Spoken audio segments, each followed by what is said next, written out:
féconder le passé en engendrant l'avenir. Tel est le sens du présent. C'est en tout cas ce que pensait un certain Nietzsche, tandis que la poétesse Elsa Triolet lui répond que le passé a des blancs qui sont noirs. Tant il est parfois difficile, lourd de supporter le passé pour sauter plein d'allants dans l'avenir. Fardeau pour les uns, source de rebond pour les autres.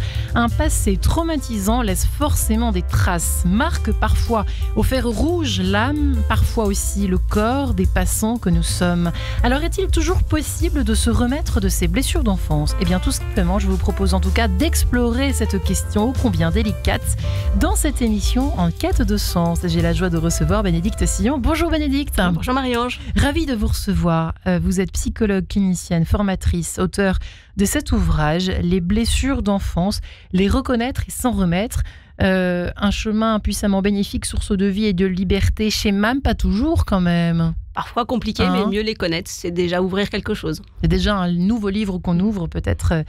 Bénédicte Sillon, vous avez été ancien officier de gendarmerie, vous nous expliquez en quoi ça a un rapport avec ce que vous faites aujourd'hui dans quelques instants. Si vous le permettez, on laisse le suspense planer. Au début de cette émission, Claude Rodan, bonjour Claude. Bonjour Marie-Ange. Ravi de vous recevoir, mais rapprochez-vous donc de votre micro, enfin, nous sommes au salon, mais quand même. Je suis très proche du micro et de vous. Je suis ravi de vous retrouver. Nous en sommes ravis.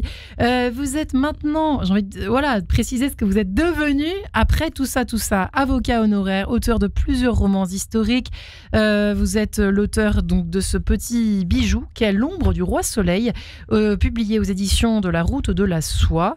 Vous qui êtes un ancien abandonné, on peut le dire comme ça, rapidement ou pas ? Oui, tout à fait. Oui, c'est raccourci, mais c'est ça. On peut rappeler à nos auditeurs qui ne vous connaissent pas encore qu'au fond, vos parents vous ont abandonné, vous avez fini à la DAS, mais vous en êtes sorti par la fenêtre. Est-ce que c'est bien résumé ? Alors, oui, c'est raccourci, bien, tout cela. C'est vrai, parce que j'ai été abandonné d'abord très jeune, donc je n'ai pas un souvenir très précis. Bébé, Bébé, je me souviens bien. J'avais à peine 2 ans. Donc, je n'ai pas un souvenir très précis de ce qui s'est passé à l'époque. Les raisons pour lesquelles j'étais abandonné, c'était la guerre, donc évidemment, la misère, les difficultés, etc. Tout ceci peut expliquer cela. Mais ensuite, sorti par la fenêtre, oui, mais avec beaucoup de difficultés. C'était un vasistas par lequel je devais passer. Donc, mon chemin a été, comment dirais-je, émaillé de beaucoup de difficultés, à tel point que Robert Laffont, qui avait publié mon premier livre, Le destin bousculé, m'avait dit, écoutez, j'ai rencontré dans ma vie des centaines d'auteurs, notamment des politiques en mal de publicité, des malfrats, il venait de faire papillon. Mais une vie comme la vôtre, jamais. Il m'a dit, parce que si vous n'avez pas une vie, vous avez eu 1000 vies. Je n'ai jamais vu ça de ma vie. Donc, on va publier Le destin bousculé. 1000 batailles. 1000 batailles. C'est un peu ce qu'on pourrait dire. C'est très étrange parce que c'est vrai qu'il y a beaucoup de questions qui se posent dès le début de cette émission. Évidemment, Bénédicte Sillon, vous qui vous êtes spécialisée, vous allez nous expliquer comment vous avez rencontré cette thématique des blessures d'enfance presque par hasard, au fond. Oui, d'une certaine manière, parce qu'effectivement, quand on fait ces études de psycho, en tout cas comme moi je les ai faites, on ne parlait pas des blessures d'enfance. On parlait des difficultés rencontrées dans l'enfance, des troubles psychiques de l'enfance, etc. Mais on ne parlait pas forcément, on n'avait pas ce vocabulaire-là, et on voyait ce qui pouvait affecter le développement de l'enfant. Mais sur un plan assez psychologique. Or, quand on parle de blessures, et c'est l'axe que j'ai choisi pour cet ouvrage, parce que c'est celui qui me semble le plus pertinent dans la pratique que j'ai aussi, et dans l'enseignement d'ailleurs à certains égards, c'est la question de l'affectivité. C'est-à-dire, qu'est-ce qui vient être abîmé, blessé dans l'amour que je porte à ceux qui sont a priori les plus proches de moi, ceux qui devraient m'aimer le plus, en tout cas ceux dont j'attends, parce que je suis un enfant parfaitement vulnérable. Et c'est cette question-là, finalement, qui va parfois conduire effectivement aussi à des troubles psychiques, parfois même à des troubles extrêmement graves. Mais c'est d'abord travailler sur l'affectivité pour mieux comprendre et mieux dégager quelque chose de l'ordre du psychique. Voilà, c'est vraiment cet axe-là, parce que finalement, la blessure, elle peut être neurologique. Aujourd'hui, on le sait autour des traumas. Parce qu'il y a vraiment des traces neurologiques qui s'inscrivent, qui peuvent être réparées, mais qui s'inscrivent. Dans la blessure d'enfance, on voit bien que c'est l'amour qui est blessé. Cet enfant qui continue parfois d'appeler qui est une maman, qui est un papa, qui est un frère qui a pu manquer, soit parce que il est parti et il n'a pas été consolé, soit parce que le parent a manqué d'ajustement dans sa réponse, pas forcément d'amour, mais juste d'ajustement dans la réponse que l'enfant dont l'enfant avait besoin. Voilà. Donc en fait, la blessure, elle répond aussi quelque chose de l'ordre du besoin affectif. Ouais. Parce que on peut tous. Alors attention, je pèse mes mots. On peut tous dire qu'on est un peu en vous écoutant, des petits ou grands blessés de la vie. Vous citez même une auteure que nous connaissons à Radio Notre-Dame, qui est Jeanne Larguero. Tu n'es pas coupable de tout ce qui ne va pas chez toi. Tu es arrivé blessé dans un monde blessé. Là, ça parle de nous tous, autour de cette table. Mais c'est sûr que vous, Claude, on peut dire que vous faites partie des grands blessés ou pas ? Au départ. Oui, je n'aime pas me présenter comme une victime, parce qu'en fait, la vie m'a souri. Elle m'a souri parce que j'ai eu Pourquoi elle vous a souri ? Parce que j'ai eu des aiguillages favorables. Vous savez, dans la vie, il n'y a pas que des salauds. Il y a des gens qui sont très bons, il y a des gens qui savent reconnaître un éventuel potentiel que vous pouvez avoir, qui vous aident. Ça a été mon cas, puisque je suis devenu ingénieur, avocat, romancier. Enfin, j'ai eu plusieurs vies. Donc, ça ne s'est pas fait tout seul. Ça s'est fait parce que j'étais aidé.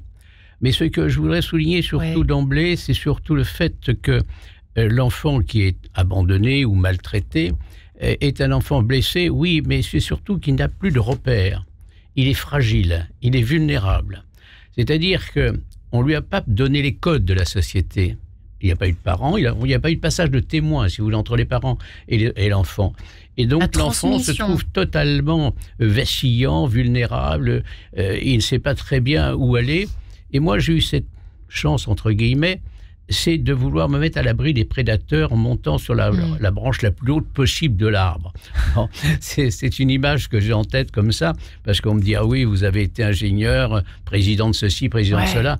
Mais ce n'est pas par gloire, ni parce que c'était de la méritocratie ou de la résilience. C'est parce que j'avais plus peur que les autres, certainement. Et c'est pour ça que je voulais me mettre à l'abri de tous ceux qui pouvaient me porter atteinte, parce que je me sentais plus vulnérable que les autres. Tel un enfant sauvage dans une sorte de jungle. Tout à fait. Je traverse la France à pied pendant 3 mois tout seul. Incroyable. Poursuivi par toutes les gendarmes de France et de Navarre. Mais oui, on peut l'imaginer. Je vis avec les renards, etc. pendant 3 mois. Et là, je vis de rapine, je vais voler dans les poulaillers la nuit. Enfin, c'est une vie un peu particulière. Singulière, mais quelle force de vie. Le terrain bousculé. Je ne souhaite pas, évidemment, aux enfants de connaître ce genre de choses, mais c'est une école de la vie, comme une autre. C'est presque, je trouve ça presque rassurant. Je sais pas ce que vous en pensez. Oui, mais tout à fait. Enfin, moi, d'entendre ça d'une certaine façon. Ce que je trouve singulier, mais qui retrouve finalement dans toutes les histoires de personnes qui viennent consulter, qui posent questions, etc., c'est la force de la vie. Et c'est ce dont j'essaie de témoigner dans cet ouvrage. C'est-à-dire que, d'abord, on a cette chance, on est autour d'une table, on est vivant. Donc, tous les adultes sont des êtres vivants. On devrait y penser en se levant le matin. Voilà, en disant, je suis vivant. Et alors, j'ai pu être sacrément cabossé, ou même très, très méchamment. Je peux être peut-être vraiment très boiteux, mais pour autant, je suis vivant. Et je suis vivant, ça veut dire aussi que tout au long de mon parcours, quelles qu'aient été les épreuves, combien ai-je pu être bousculé, pour autant, j'ai eu des ressources. En moi, autour de moi, vous parliez des gens qui vous ont aidé. Boris Cyrulnik parle des tuteurs de résilience. Plus largement que ça, chaque petit geste de compassion, d'amour, chaque regard ou chaque mot posé de façon individuelle, singulière, aide, encourage, soutient, parfois même vient réparer petite ou moyenne ou très grosse blessure. Mais pardon, excusez-moi. Je ne laisse même pas finir votre phrase. Et en fait, ça passe tellement vite, c'est ça vraiment, je trouve, qui est important. C'est-à-dire qu'il y a quand même cette force de vie. Tout le sujet, c'est de ne pas l'étouffer. Et parfois, c'est... L'étouffer quoi ? Le traumatisme ou la force de vie ? Oui, la force de vie. C'est-à-dire que parfois, nos très bonnes intentions, nos envies de bien faire, viennent finalement étouffer gentiment, en essayant de cadrer, de canaliser, en nous faisant croire que finalement, on devrait être dans la norme, que finalement, monter sur la plus haute branche de l'arbre, pour reprendre ce que vous disiez, c'est peut-être pas très bien, c'est peut-être un peu dangereux, fais attention, tu vas tomber, voilà, ce genre de choses-là. Et ce que nous avons à faire en tant qu'adultes, quand on est face à des enfants, c'est voir cette force de vie grandir et la préserver, l'encourager, la soutenir. S'il fallait répondre à cette question, est-il toujours possible de se remettre de ces blessures d'enfance ? Je rebondis sur oui, allez-y, cher Claude. Reprochez-vous bien de votre micro. Oui, je rebondis sur ce que vous dites parce que Marie-Ange le sait, j'ai été le vice-président d'une association d'aide à l'enfance pendant 25 ans. Donc j'ai eu l'occasion, heureusement, d'aider beaucoup d'enfants en difficulté. Nous avions des maîtres éducateurs, on s'occupait de la formation, etc. Et je me suis rendu compte que la blessure dont vous parliez, cette blessure est béante. Elle ne se cicatrise jamais, même chez moi. Vous voyez, après tous ces temps passés, le temps m'a rattrapé un peu maintenant, je me suis rendu compte que je reste toujours marqué par cette blessure. De quelle façon, Claude, pardon ? De quelle façon, au fond, pour nos auditeurs ? Par une très grande sensibilité, d'abord. Je dirais presque une hypersensibilité. Je m'émeus pour beaucoup de choses. Ouais. Je suis très vulnérable, encore une fois, à tout ce qui m'entoure, à la misère des gens, aux difficultés des gens. Mais je m'émeus aussi devant une fleur, devant un bourdon, je suis réceptif à tout. Et ça, je crois que c'est lié à cette blessure, parce que, encore une fois, elle est béante, elle est vivante, elle ne cicatrise pas. Et ça crée chez moi une sorte de traumatisme quand même, du point de vue sensibilité. On a presque envie de se demander si le côté battant que vous incarnez, est-ce que c'est naturel ou est-ce que c'est acquis ? C'est vrai qu'on se pose la question, chez tous les enfants que vous avez pu recevoir de votre côté, Bénédicte. Alors moi je reçois des adultes, beaucoup. Oui, mais d'anciens enfants. D'anciens enfants du coup. Et ce que j'observe, c'est que vous dites... il y a une béance qui reste. Et en même temps, effectivement, vous avez, au travers de votre parcours de vie, de tout ce que vous avez apporté aux autres, vous montrez aussi que cette blessure, elle s'est suffisamment cicatrisée pour que vous ne vous vidiez pas de votre, vous ne vous vidiez pas de votre énergie, de votre substance de vie, on pourrait dire. Voilà. Et donc ça montre que oui, il y a la blessure, elle est là, rien ne l'ôtera. C'est-à-dire que imaginez qu'une blessure va être supprimée par quoi que ce soit, de la thérapie, de la guérison spirituelle, ce qu'on veut, en fait, c'est une erreur. La blessure, elle reste, mais elle cicatrise. Et effectivement, comme n'importe quelle cicatrice physique, quand vous êtes fait opérer quelque part, c'est vrai que ça reste une trace, d'abord, et elle est bien visible. Et puis, plus elle est large et plus elle est visible, plus elle a été importante, profonde, et plus elle reste visible. Et puis aussi, à cet endroit-là, il y a une très grande vulnérabilité, une très grande sensibilité. Mais c'est aussi un trésor de vie.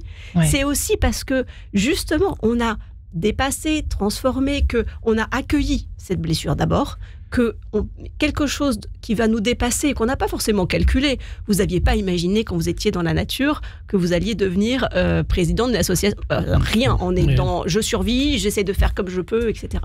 Mais, survivre. Voilà, survivre. Ouais. Mais cette cicatrice reste sensible, elle génère quelque chose de l'ordre d'une vulnérabilité. On sait très bien que une lésion reste un endroit sensible et vulnérable. Pour autant, c'est parce qu'il y a cette sensibilité-là que des trésors, des pépites de vie pour les autres vont pouvoir se déployer. Et on va sortir de la survie centrée sur moi, parfois vraiment nécessaire, parce que sinon on ne vit pas, à quelque chose qui va aller vers le nous, vers le collectif, vers plus de fraternité, plus d'ouverture à la vie, au monde, aux autres, aux humains en particulier. Il y en a qui n'y arrivent jamais, Claude. Ah oui, bien entendu. Je dirais même que malheureusement, c'est la majorité.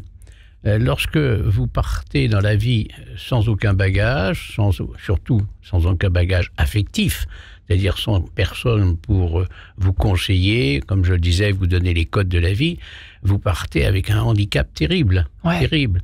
Et d'ailleurs, très rapidement, vous vous rendez compte que vous faites tâche parmi les autres. Vous faites tâche parmi les autres. Oui, vous faites tâche parmi les autres parce que vous ne leur ressemblez pas. Ouais, surtout aujourd'hui avec l'instagramisation de notre société. Et donc, il y a une forme de pudeur qui s'installe dans vous. Vous vous recroquevillez le plus souvent. Donc ça va pas dans le sens de l'épanouissement de l'être humain, ce qui explique que beaucoup échouent. Et ils n'ont pas tous, et en plus de ça, la chance que j'ai eue. Donc, c'est vrai que c'est extrêmement difficile. Vous savez, ma vie, elle a ressemblé un petit peu au livre de comment dirais-je, d'Olivier Twist dans le roman de Charles Dickens. Mais, encore une fois, merci la chance. Et je dirais que souvent on me dit qu'est-ce que vous retenez de cette vie? Je dirais simplement que la vie est belle. Voilà, la vie est belle. Prochain roman peut-être? Peut-être. La vie est belle parce que pris, mais c'est pas la grave. vie aime les gens qui aiment la vie. Ça, c'est essentiel. La vie aime les gens qui aiment la vie. Est-ce que c'est vrai, ça? C'est profondément vrai. Il suffit d'aimer la vie, au fond. Alors, il suffit, je dirais peut-être pas il suffit, parce que c'est parfois vraiment un combat. C'est un vecteur important. C'est parfois vraiment un combat d'y arriver, je trouve, quand même. Il y a vraiment cette chose-là qui est... Certains l'ont, alors il y a de la chance, il y a ceux qui l'ont un peu naturellement, c'était dans leur bagage. Et quand on met un couvercle sur le traumatisme, ça aussi, c'est courant. Ah oui, c'est... Pour ne pas le voir et ne pas... C'est embêtant, ce machin-là, vous le disiez très bien, ça fait un peu tâche, on en a honte... alors on met un couvercle. Et là, ça macère comme une plaie qu'on n'a pas soignée et ça fait des dégâts. Alors on ne voit pas forcément le lien. Moi, beaucoup de personnes viennent me voir. Ils peuvent savoir qu'il s'est passé quelque chose dans leur vie, mais ils ne font absolument pas le lien avec les troubles. Que ce soit de l'anxiété, que ce soit des phobies, que ce soit un manque de confiance en soi, parce que c'est un objet fréquent de consultation. Mais en dessous, il y a des traumas, il y a des blessures affectives profondes. Alors, la blessure affective, on ne pourra effectivement pas la réparer. Le manque d'amour qu'il y a eu, on ne pourra pas le réparer, mais on pourra aider le psychisme à supporter la vulnérabilité et à obtenir quelque chose de l'ordre d'une sécurité acquise. Alors voilà, c'est ce qu'on obtient avec le soin psychique, c'est un sentiment de sécurité à l'intérieur de soi suffisant pour pouvoir oser, avancer, créer du lien avec les autres. Mais cette sécurité, y compris sur le plan neurologique, n'a pas exactement les mêmes caractéristiques qu'une sécurité obtenue, entre guillemets, naturellement, quand on a bénéficié, enfant, de tout ce qui était nécessaire. Et c'est tout l'enjeu, et je rebondis sur ce que vous disiez, monsieur, parce que vraiment c'est important. Ce qui est terrible, c'est quand ceux qui ont déjà très peu au départ ne sont pas soutenus, on ne leur apporte pas ce dont ils auraient besoin. Et là, on a une vraie responsabilité en tant qu'adultes, et c'est vraiment tout l'enjeu à la fois de tout ce qu'on peut témoigner autour de ici, de comment les adultes peuvent aider et soutenir et apporter de l'amour aux enfants qui n'en ont pas reçu ou qui en ont mal reçu. Parce que c'est souvent que cette question-là aussi, il n'y a pas et il y a mal ajusté. Alors on sait bien que de grands génies, de grands compositeurs, de grands artistes ont vécu des enfances plutôt traumatisantes. Tout de suite, on écoute cette sonate numéro 5 en sol mineur, cette partie 5 Allegro de Mozart. À tout de suite. Et comme on peut. Et voilà pour cette première trêve musicale en compagnie de Bénédicte Sillon, ici présente, psychologue clinicienne formatrice, qui a publié ce magnifique ouvrage Les blessures de l'enfance, les reconnaître sans remettre. C'est vrai qu'on parle rarement de ce terme, peut-être excepté chez nous les cathos, on parle beaucoup de blessés, d'amour blessé, etc., puisqu'il y a la miséricorde qui permet non pas d'effacer, mais de surmonter. Voilà. Les reconnaître sans remettre, un chemin puissamment bénéfique, source de vie et de liberté chez MAM. Claude Rodan est également avec nous, abandonné que vous fûtes, mais avocat honoraire que vous êtes devenu, notamment, puisque vous avez fait 1000 choses dans vos 1000 vies. L'ombre du roi soleil, votre dernier roman en est la preuve, et aux éditions de la Route de la Soie. Et puis notre petit retardataire, Thierry Gineste, qui est avec nous. Bonjour Thierry Gineste, bienvenue. Bonjour. Vous êtes médecin spécialisé en psychiatrie, historien de la psychiatrie, cofondateur de la Société internationale d'histoire de la psychiatrie et de la psychanalyse. Avec ça, bienvenue. Vous êtes l'auteur de nombreux travaux scientifiques portant justement sur la psychiatrie infanto-juvénile. Et donc votre dernier ouvrage, qui est une sorte d'autobiographie, on peut le dire d'une certaine façon. On peut le dire, tout à fait. Voilà, Souviens-toi de moi dans les ténèbres, un petit clin d'œil à Paul Claudel, je crois, aux éditions L'Harmattan. Nous évoquions effectivement cette délicate question du traumatisme d'enfance, de la blessure d'enfance. Nous sommes tous de petits ou grands blessés de la vie. Qu'est-ce qu'on en fait? Est-ce qu'on subit? Est-ce qu'on est victime? Est-ce qu'on choisit finalement de se battre? On choisit d'être un battant? Est-ce qu'on a de la chance? Est-ce qu'on n'a pas de chance? Voilà. Bref, s'il fallait répondre à cette question, Thierry Gineste, vous avez de la chance, je vous la pose. Est-ce que c'est toujours possible, selon vous, de s'en remettre? Je parle aussi au psychiatre que vous êtes devenu. Alors, je crois qu'il faut établir une frontière claire de l'âge de survenue des traumatismes. Il y a un âge où le traumatisme est impensable. Si je dis cela, je me réfère à ma propre vie, si je puis dire. Mon père est parti à la guerre, j'avais 2 ans, il n'est jamais revenu puisqu'il y est mort. C'est impensable pour un bout de chou d'imaginer la mort de son père ou de sa mère à cet âge-là. Donc, toute sa vie, on traîne quelque chose qui nous fait autre par rapport à un enfant qui, lui, aura été cajolé, dorloté, mené jusqu'à un âge où on peut intégrer, penser, comprendre. Donc, je suis de ceux qui disent que les théories de la résilience à cet âge-là, ce sont des théories mensongères et qui caressent le public dans le sens du poil. C'est-à-dire, il est toujours évidemment préférable pour se vendre en quelque sorte, de dire qu'il y a toujours moyen, ça peut être difficile, mais il y a toujours moyen de surmonter, comme vous le disiez à l'instant, les traumatismes de l'enfance. Non, c'est faux. On vit toute sa vie avec comme un bras coupé, j'allais dire, comme un bras en moins de naissance. Là, c'est un morceau de l'âme qui manque. Le fait de ne pas avoir été bercé par mon père, par exemple. Enfin, j'ai été bercé jusqu'à 2 ans, mais pas au-delà. Je n'avais même pas 2 ans quand il est parti. Ça me manquera toute ma vie. Bien sûr, je ferai un certain nombre de choses. J'ai fait un certain nombre de choses. J'ai notamment écrit la biographie d'un des enfants abandonnés les plus célèbres, Victor de l'Aveyron, un des plus célèbres après... On en a parlé tout à l'heure. Voilà. Après Romulus et Rémus, par exemple, et après Moïse, qui sont les deux grandes scènes de l'abandon des enfants dans l'histoire. Il y en a bien sûr 1000 autres. Et donc, j'ai consacré énormément de travail, énormément de temps pour retrouver tous les manuscrits contemporains de cet abandon à la fin du XVIIIe siècle, les dernières années du XVIIIe siècle, pour essayer de décrire ce premier cas de la psychiatrie infanto-juvénile moderne, qui est l'histoire de Victor de l'Aveyron. Mais alors, Claude Rodin, est-ce que vous êtes câblé complètement différemment de Thierry Gineste ? Ou alors finalement, est-ce que vous vous retrouvez en toute sincérité avec cette vision des choses ? Comment vous vous situez par rapport à ce discours de Thierry Gineste ? Assez volontiers dans vous n'êtes pas obligé d'être d'accord, de ce que vient dire Thierry. Je pense que d'abord, la résilience, c'est un faux problème. Parce qu'en réalité, la blessure, je le disais tout à l'heure, elle est profonde et elle est, comment dirais-je, elle n'est pas en mesure de cicatriser, voilà ce que je veux dire. Donc, il est vrai que, vous savez, c'est Julien Green qui disait « l'oubli est une grâce ». Bon. On a presque envie de dire que aussi, c'est vrai. Là où le sang a coulé, l'arbre de la vie ne peut grandir. Bon.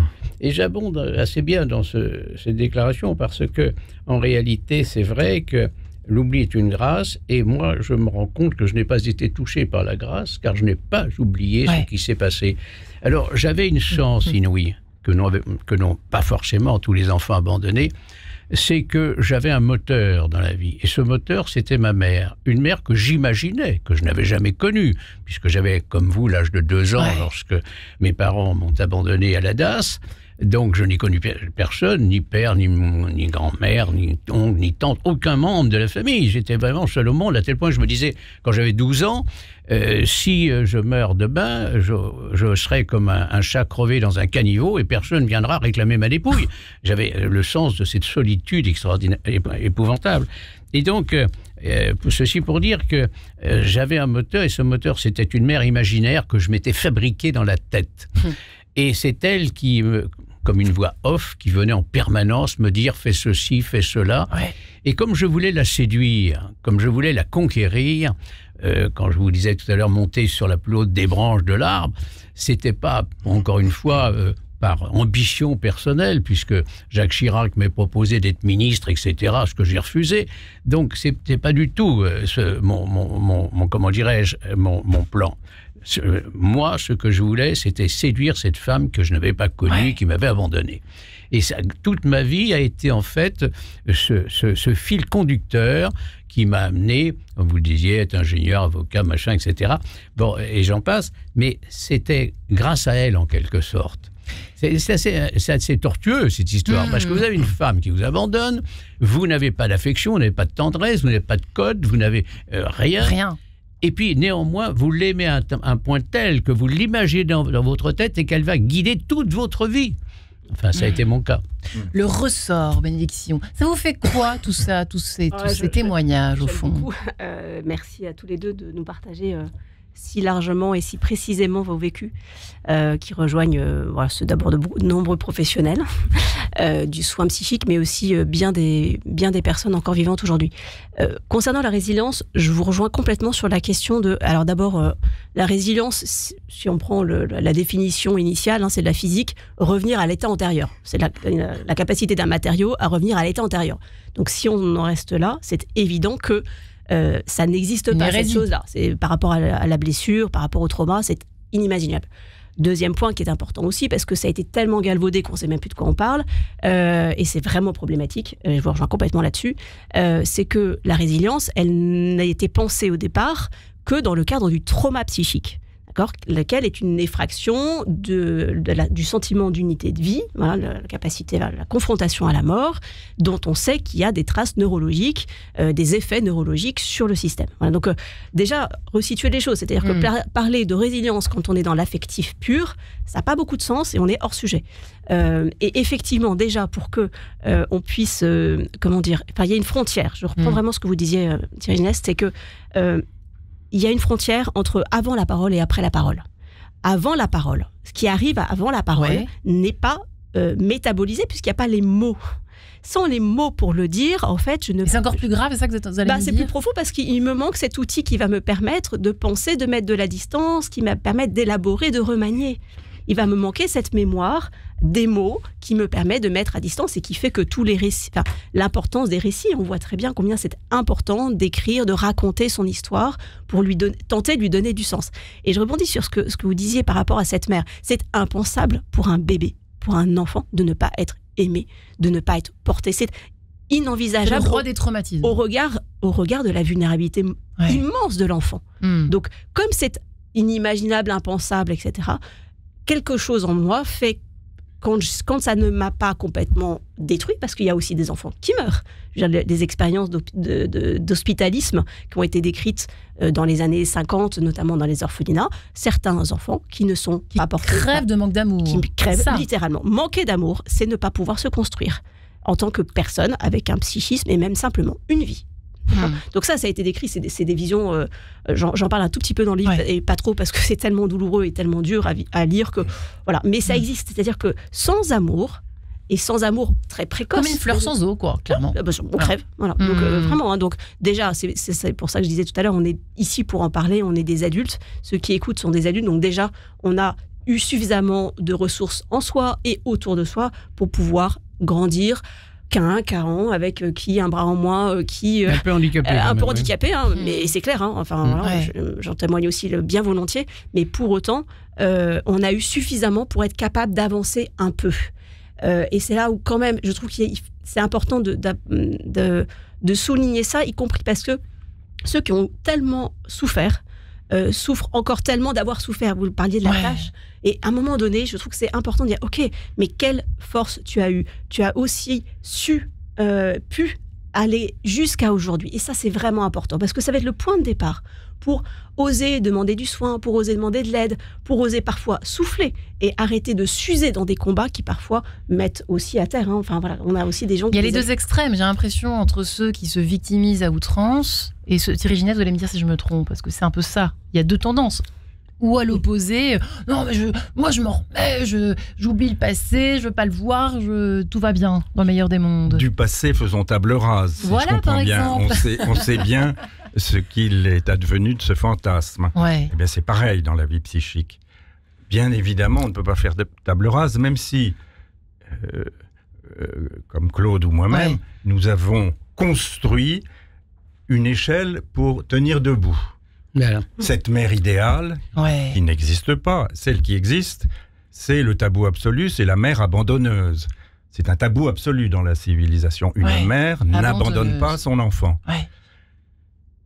Je suis un peu dans le même cas avec mon père, et j'ai construit également un étai qui est cette scène de la remise de sa Légion d'honneur à titre posthume dans la cour des Invalides, quand j'ai 5 ans, par un héros de la Seconde Guerre mondiale, le général Monclar.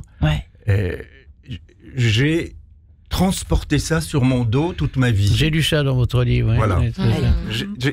Tous les deux, nous avons construit, en quelque sorte, un trompe-l'œil, parce que j'aime bien l'expression. La réalité n'était pas vivable, tout simplement. Tout simplement. Et nous le savions. C'est pour ça que nous avons été capables pas de construire. Choix. Ouais. On savait que pour continuer la route, il fallait quelque chose de grandiose. Le trompe-l'œil. Qui est symétrique de cette menace effrayante. Ouais. Voilà. Tout à fait. Un trompe-l'œil. Votre père est mort en Indochine, j'ai lu ça. Oui, c'est ça. Et votre maman, alors, elle vous a abandonné, enfin, je vous ai abandonné. Vous avez été placé dans un orphelinat, pas dans un orphelinat, dans un internat, je sais quoi. Un orphelinat militaire, pour cas sociaux de l'armée, oui. Elle est venue, oui, tout à fait fantasque, parce qu'elle faisait des choses absolument incroyables, d'après ce que j'ai lu dans votre livre. En même temps, le pauvre, je suis pas sûre que le pauvre Thierry Ginès se dise ça. Chose incroyable, c'est plus. Non, j'étais du même tonneau que Claude, c'est-à-dire je l'ai mise sur un piédestal petit, je n'avais que ça. Je l'ai mise sur un piédestal, après évidemment. On grandit et puis on essaie de faire sa route et on brise les idoles compliquées. Alors justement, j'ai une question pour vous, Bénédicte. Est-ce qu'il est bien, quand on grandit, l'enfant grandit, de couper, en fait, que ce soit couper pour des parents défunts ou qui nous auraient traumatisés, ou les personnes en lien à la source, en tout cas, de ce traumatisme, à l'origine de ce traumatisme. Est-ce qu'il est bon de couper avec eux, dans sa tête et dans le réel? Alors, d'abord, je ne suis pas sûre que ce soit possible. On est des êtres de relation, hein, donc couper, on n'oubliera pas. Voilà. Ce que je trouve très intéressant, ce que vous dites l'un et l'autre, c'est qu'il y a quelque chose de l'ordre d'un réajustement qui se fait. Et c'est le rapport au réel, le réel qui vient petit à petit devenir un petit peu plus acceptable parce qu'on trouve de la ressource à l'intérieur de soi, parce qu'on grandit, parce qu'on se rend compte qu'on a quand même dépassé un certain nombre de batailles ou qu'on en a gagné quelques-unes, etc. Et donc, l'idole, le trompe-l'œil peut, s'estomper un peu, laisser place davantage au réel. Et de ce fait-là, nous allons réajuster la relation avec celui qui nous a fait tant de mal. Et ça va parfois passer effectivement par une coupure, relationnelle physique, c'est-à-dire qu'on va mettre à distance les parents incestueux, maltraitants. Parfois, il est bon de ne pas trop les voir, voire même de les voir pas pendant très longtemps. Mais pour autant, c'est quelque chose qui est distinct de la relation que j'ai à l'intérieur de moi, du dialogue que j'ai avec ce parent à l'intérieur de moi. Et ça ne s'efface pas. Et l'effacer, ce serait nous rendre définitivement bancal. Donc c'est bon le trompe-l'œil à ce moment-là? Il a une fonction, le trompe-l'œil. On serait définitivement aliéné en réalité. Exactement. C'est-à-dire, on serait enchaîné dans un mime de notre propre existence. Rompre, quand évidemment il s'agit de choses graves comme un père incestueux, une mère criminelle. Là, je ne sais pas ce que je ferais. On est dans la tragédie grecque. Mais devant un abandon, devant la perte d'un parent par maladie, ou par des accident. Parents alcooliques qui vous battent. Oui, mais c'est encore différent. D'accord. C'est encore autre chose. Oui, c'est encore autre chose. Ouais. Mais donc, la perte prématurée d'un ou deux parents, quelle que soit la personnalité des survivants, il ne s'agit pas de rompre avec eux parce qu'on aurait été victime en quelque sorte. Non, comment dirais-je, le comportement victimaire est la pire des aliénations dans ce cas-là. On n'est pas victime de son parent qui a disparu. On n'est pas victime de son parent qui nous a abandonnés. On est un petit garçon, une petite fille qui se retrouve tout seul, trop tôt, qui ne peut pas penser l'abandon, qui ne peut pas penser la disparition. Et ça ne servirait qu'à fabriquer une fausse vie récriminante à perpétuité que de de dire, mais voyez ce que j'ai souffert avec ce que j'ai vécu. Non. Oui, on en voit beaucoup autour de nous, des personnes comme ça, qui se lamentent. Eh bien, écoutez, je vous propose de nous éclipser le temps d'entendre Sean Lennon en duo avec M. Pour cette chanson, on se retrouve juste après. À tout de suite.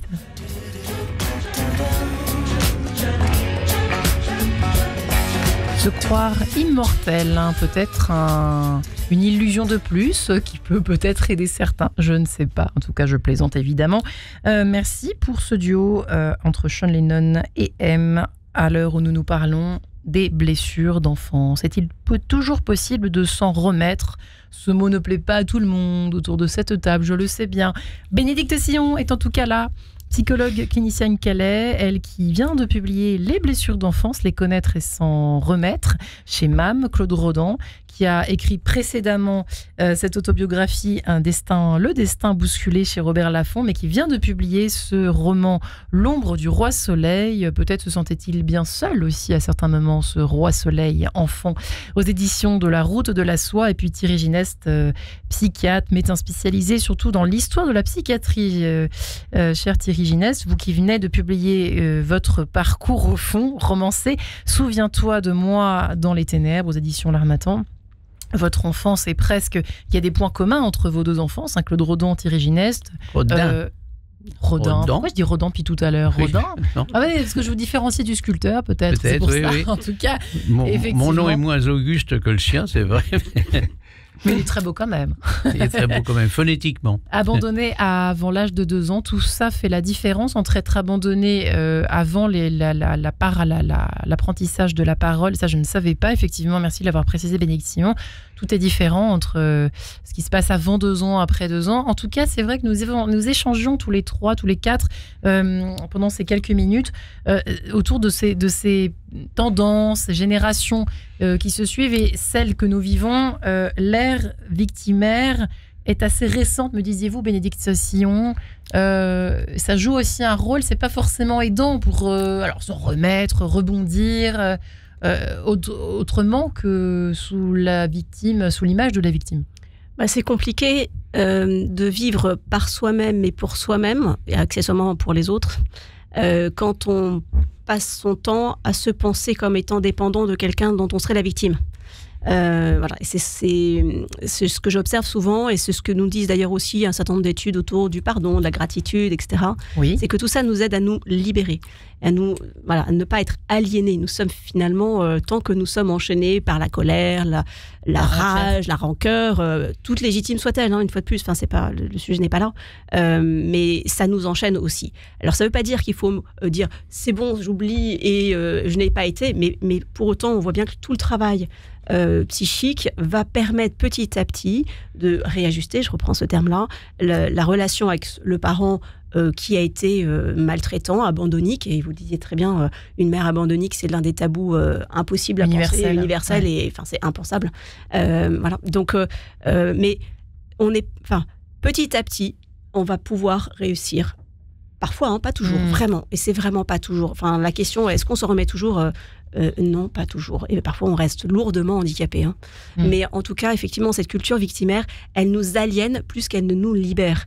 Ce qui, une fois de plus, ne doit pas nous inciter à ne pas recourir à la justice, y compris parfois juste déposer une plainte à un commissariat, à une gendarmerie.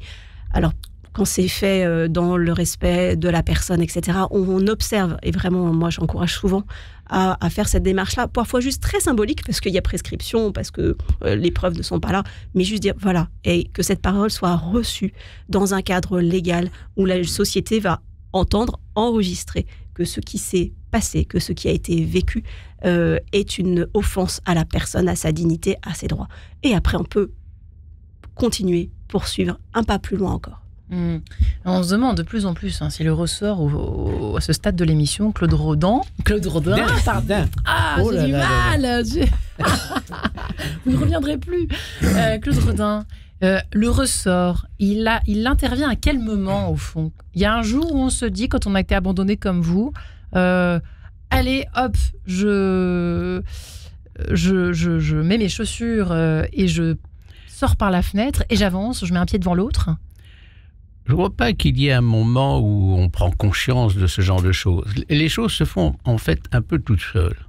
Bon, c'est la vie qui vous emmène à des carrefours différents, les uns ou les autres. Vous êtes un peu porté par le flot, je veux dire. C'est pas vous qui menez la barque, qui dites bon, alors maintenant ça y est, c'est bon, je vais faire ceci, je vais faire cela, etc. Non, vous avez tout un tas d'aléas qui viennent se greffer sur votre parcours que vous ne maîtrisez pas. Et donc, il n'y a pas un moment précis où on prend conscience de sa réussite ou du besoin de réussir. Enfin, pour moi, ça a été cela. Vous savez, je pense à une phrase que me disait l'un de mes parents nourriciers. Il me disait, je recherche cette phrase, il me disait, lorsque tout va mal, lorsque la tristesse te gagne, retourne en vacances dans les bons moments du passé. C'est joli. Alors c'était une jolie phrase. Malheureusement, moi, les bons moments du passé, il n'y en avait pas. Alors je lui disais, c'est une phrase que je trouve délicieuse, mais elle ne peut pas s'appliquer à moi parce que mon passé n'a pas été aussi glorieux que peut-être le vôtre. Alors vous avez fait comment ? J'ai fait, comme je vous l'ai dit, comme j'avais plus peur que les autres, je suis monté sur la cime la plus haute pour éviter aux prédateurs. C'était ça mon souci. Mon souci, je me sentais terriblement vulnérable, tellement fragile. Et encore une fois, je faisais tâche dans la société parce que je n'avais pas les codes de cette société. Je ne savais pas comment me comporter. J'étais obligé de mimer les gens pour essayer d'éviter de faire tâche précisément.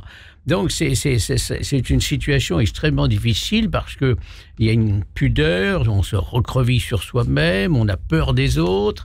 Vous voyez ? Alors, c'est pour ça que, Dieu merci, cette mère imaginaire m'a permis de sortir de cette situation, car sinon, je ne serais jamais arrivé là où je suis arrivé, parce que j'étais encore une fois bien trop vulnérable pour pouvoir espérer m'en sortir. Alors, évidemment, nous sommes sur Radio Notre-Dame, Bénédicte Cessillon, et Dieu là-dedans, il peut être aussi une aide qu'un piège quand il est mal interprété, mal compris, mal perçu, mal utilisé. Bref, vous voyez où je veux en venir. Belle question.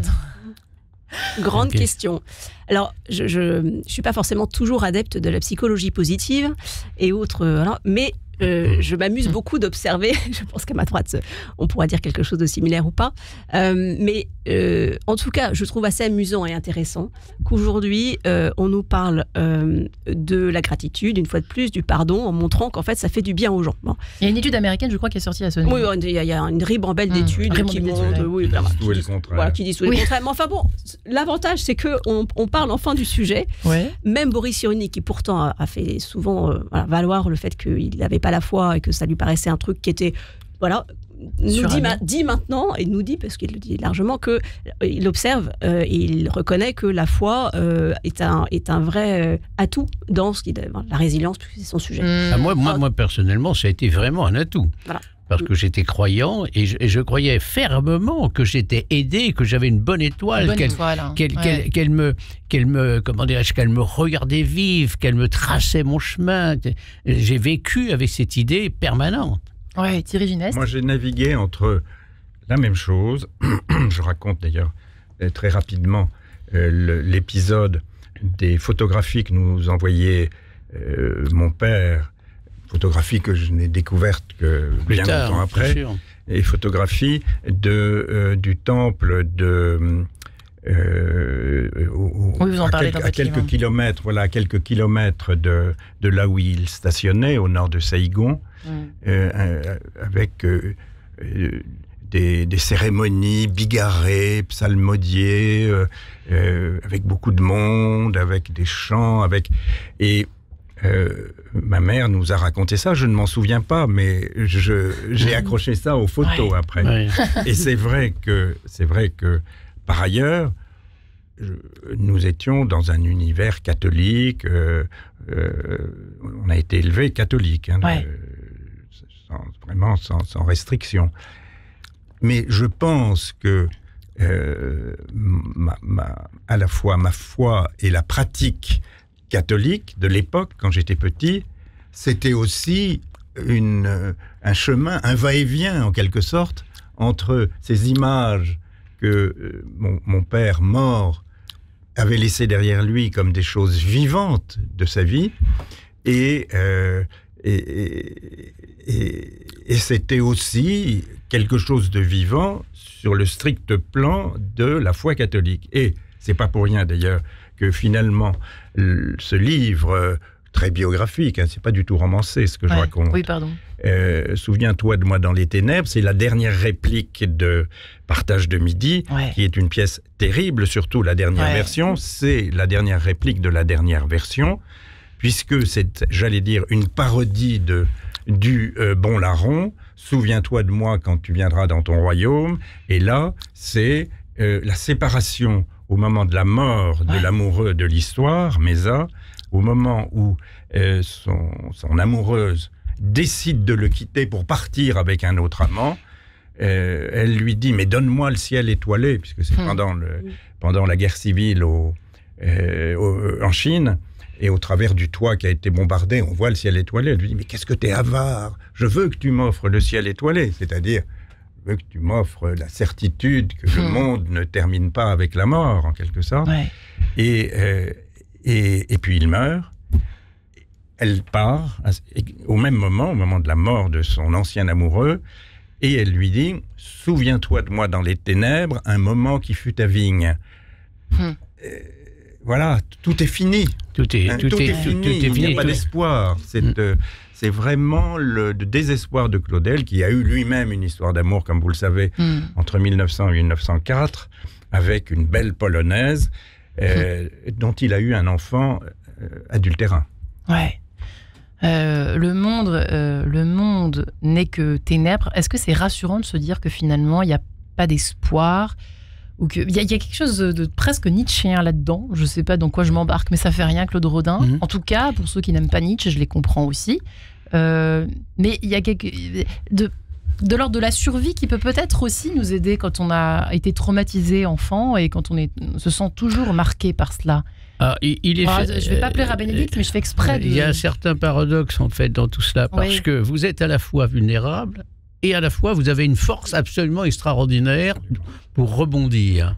Et encore une fois, c'est pas calculé, c'est comme ça. Bon. Et je dirais que la faiblesse devient une force à un moment donné. Et ceci explique que certains réussissent, encore une fois, si ils ont des bons aiguillages. Vous savez, dans la vie, je le disais tout à l'heure, il n'y a pas que des gens mauvais. Moi, j'ai eu la chance, dans mon parcours, de rencontrer des gens bons, sans jeu de mots, qui étaient prêts à m'aider, ne serait-ce que ce professeur qui m'a permis d'aller au CNAM, de devenir ingénieur, etc. Bon, et il n'avait aucune raison de le faire. Il le faisait parce que c'était un catholique, lui, d'ailleurs, mais c'était un homme généreux, c'était un homme qui pensait à autrui, c'était un homme qui considérait que la vie ne valait d'être vécue que si on donnait du bonheur aux autres. Bénédicte, pour terminer, finalement, est-ce qu'il ne faut pas trop attendre de la vie ? Finalement, si on pouvait conclure. Question difficile. Hein. C'est vertigineux. C'est vertigineux. Moi, ce que j'observe et ce qui me semble aussi donner un sens, c'est que ces blessures, ces affres dans lesquelles on passe, nous font aussi passer de moments de ténèbres effrayants. On a l'impression qu'on ne sortira jamais vivant et on est pas à pas jusqu'à des hauteurs cardinalement parfois célestes. Et c'est ces alertes qui nous donnent cette ampleur de vie. Et ce serait le mot de la fin. Merci bénédiction, Claude Rodin, Thierry Ginas. Merci mes amis du jour. Bonne soirée à tous. C'est nous qui vous remercions.